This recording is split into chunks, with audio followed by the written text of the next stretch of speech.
Some even complained that there might not have been enough merchandise available in the first place. You think? You think? Because I think that's potentially a massive part of this.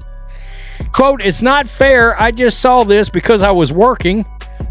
Okay, so they should do jersey releases around somebody that's working?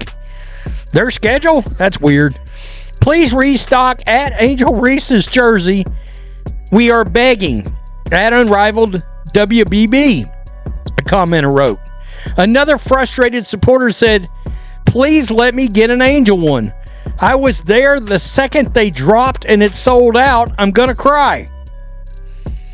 A sad poster said, quote, "How is Angel's jersey already sold out?" 3 question marks. "I didn't get to buy the Angel Reese jersey. How did it sell out that quick? Please restock it for..." Angel Reese's limited edition Unrivaled jerseys sold out in minutes. Not hours, not overnight, but minutes. Hosted a single season in D1 history, an All-American, an SEC Player of the Year. People were refreshing the site like it was a PS5 drop in the middle of the pandemic. Carts sniped, pages crashed, jerseys vanished instantly. Fans went wild, screaming on TikTok, rage tweeting, praying for a restock like it was divine intervention. Mabry comes up with the board. Long pass, perfect to Reese. She was unable to get it. But here's the real question. Why did this happen? Why is Angel Reese, who hasn't even finished her rookie season, who isn't leading in any major WNBA stat category, getting this much hype? Why is her jersey selling like Beyoncé just dropped a surprise album, while league veterans like Aya Wilson, Brianna Stewart, and Nneka Ogwumike, actual MVPs, champions, and faces of the league, continue to be quietly sidelined in the merch game? And here's the twist. This wasn't luck. This was strategy. The limited edition Unrivaled jersey wasn't just a fashion statement. It was a calculated branding move. A masterclass in narrative control. Maybe even a full-on image rescue mission after what's been, let's be honest, a pretty lukewarm rookie campaign for Reese. So buckle up. We're diving into how Angel Reese didn't just drop merch. She flipped the script. She broke the internet, reframed the conversation, and left some of the WNBA's biggest names in her digital dust. The Unrivaled jersey drop wasn't just a release, it was a cultural moment. Her debut merch collab with the highly anticipated Unrivaled League had all the makings of viral gold. Limited stock? Check. Exclusive online release? Check. A social media build-up that felt more like a concert announcement than a jersey launch? Double check. And then, in less time than it takes to call a WNBA timeout gone. Sold out. Fans swarmed the site like it was a PS5 restock in peak pandemic. Cart sniped. Pages crashed. Jerseys vanished. Poof. And the internet? It lost its mind. TikTok was screaming. Twitter was chaos. Instagram flooded with sold-out stories. Reddit threads analyzing it like it was a supreme drop.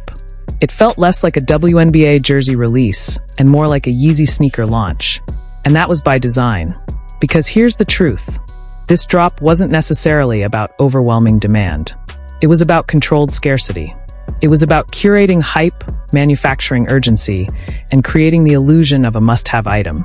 Angel Reese's team didn't just sell a jersey, they sold a moment. And when you can do that, you don't need to be leading in points per game to win.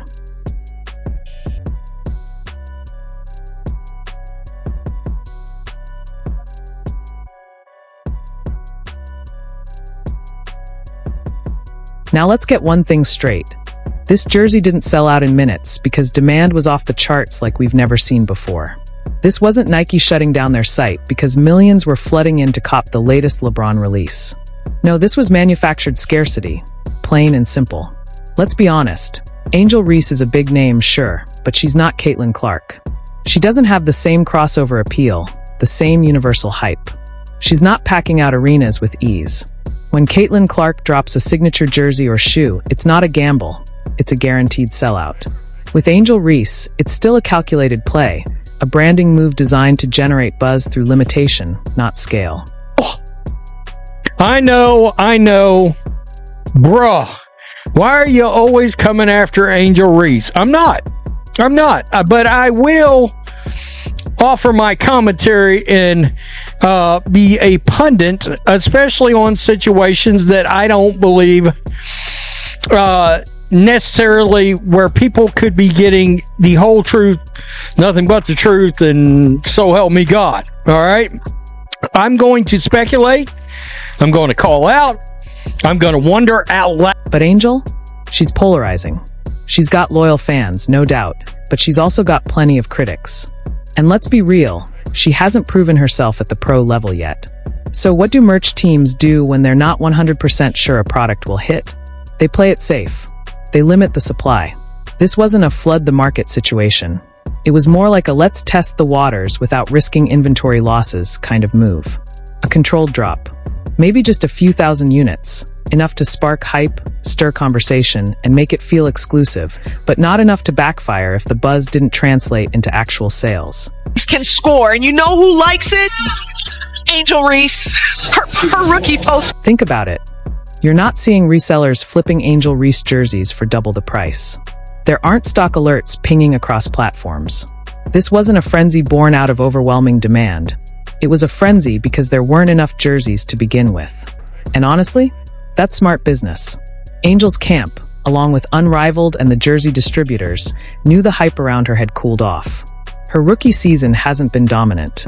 She's been benched. Her Chicago Sky squad isn't lighting up the standings. So instead of flooding the market with 20,000 jerseys and risking a flop, they did the smart thing. Drop just enough to create the illusion of massive demand. Create scarcity, control the narrative, and flip perception. And no Breanna Stewart today. Chicago's missed 7 straight. Easy look. Reese. Short. That illusion? It's powerful. The headlines don't say limited supply strategy pays off. They say Angel Reese jersey sells out in minutes. See the difference? One is cautious business. The other is pure PR gold. And let's be real. If this had been a Caitlin Clark drop, the supply wouldn't have been limited. It would have been everywhere. Dick's Sporting Goods, Nike, Fanatics, full-size runs in men's, women's, and youth. Why? Because Caitlin Clark has already proven she can move product.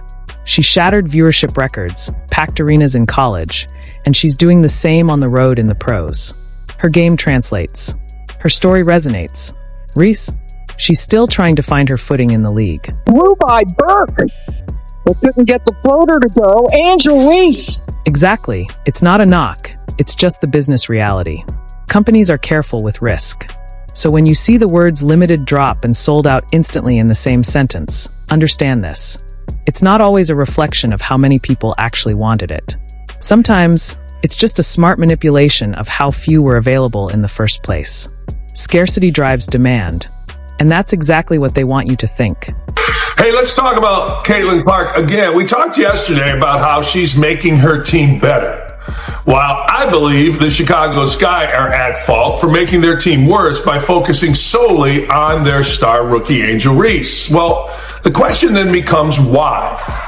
Why is one doing her team a service by being all about team, and why is the other doing her team a disservice by making it all about we? All right, here's the deal. If you remember back when, a couple years ago, when Angel Reese beat Caitlin Clark, Angel Reese was terrific. LSU, terrific.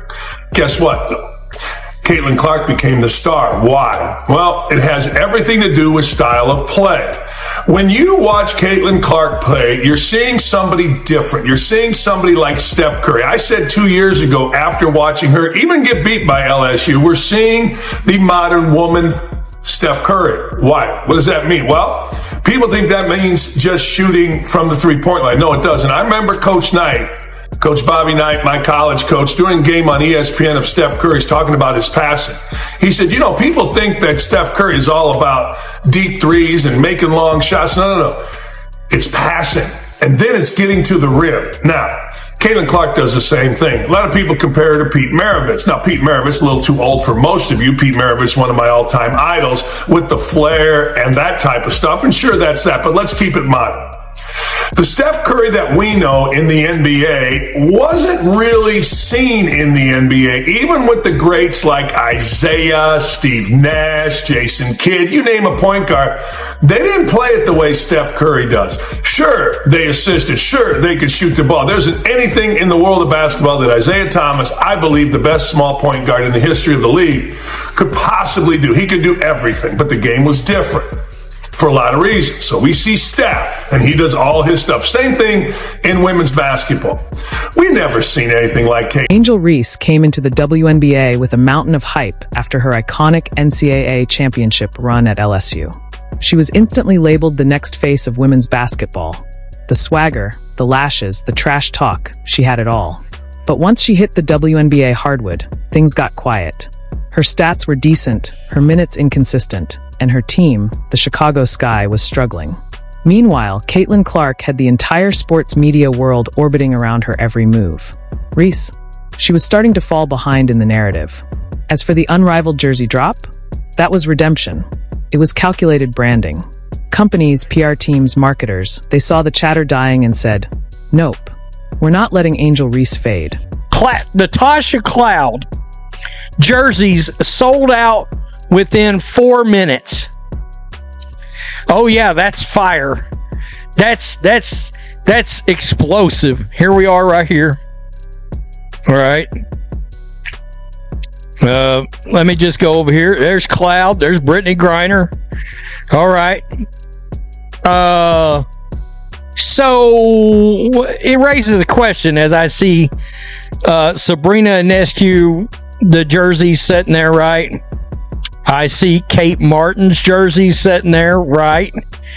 Let's see. Copper, Lexi Hull. And I'm thinking to myself, well, why aren't these jerseys sold out? And it occurs to me, and look, Angels got fans that are taking victory laps all over the place over this jersey. OMG, Angel Reese's unrivaled jersey sold out. My goodness. Look who's moving the needle now. I wasn't able to get my unrivaled jersey, and now I want to fight. Okay, that looks about right for, sold out. You got to be kidding. Sold out.